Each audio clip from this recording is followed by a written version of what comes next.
નમસ્કાર મિત્રો, શું તમને પણ વરસાદમાં ભીંજાવું ગમે છે? પરંતુ ભીંજાયા પછી ત્વચા પર થતી બળતરા અને ખંજવાળથી ડર લાગે છે? તો આ વિડીયો ખાસ તમારા માટે છે. અહીં અમે તમને એવી કેટલીક ટિપ્સ વિશે જણાવીશું જેનાથી ત્વચા પર થતી બળતરા કે ખંજવાળથી અસરકારક રીતે ઉપાય મેળવી શકાય. સૌથી પહેલા વાત કરીએ લીમડાની. લીમડામાં એન્ટીબેક્ટેરિયલ અને એન્ટીફંગલ ગુણધર્મો હોય છે. 10 થી 15 લીમડાના પાનને ઉકાળીને તેનાથી સ્નાન કરો. ખંજવાળ દૂર થશે અને ત્વચા રહેશે એકદમ સ્વસ્થ. તે સિવાય ત્વચા પર નારિયેળ તેલ લગાવો, તે પણ ઘણું અસરકારક હોય છે. 1 થી 2 કલાક માટે લગાવી દો, પછી સાદા પાણીથી ધોઈ લો. ચેપ અને બળતરા બંનેમાંથી રાહત મળશે.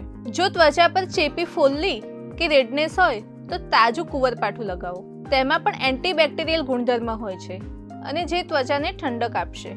તમે ટી ટ્રી ઓઇલનો પણ ઉપયોગ કરી શકો છો. બદામ કે ઓલિવ ઓઇલમાં મિક્સ કરો અને ખંજવાળવાળી જગ્યા પર લગાવો. અને છેલ્લી ટીપ, હળદર, જે દરેકના ઘરમાં હોય જ. તે પણ ઇન્ફેક્શન અને એલર્જી માટે એક ચમત્કારિક ઉપાય છે. તો મિત્રો, હવે વરસાદમાં ભીંજાવાની મજા માણો, તે પણ કોઈ સ્કિન ઇન્ફેક્શનના ડર વગર.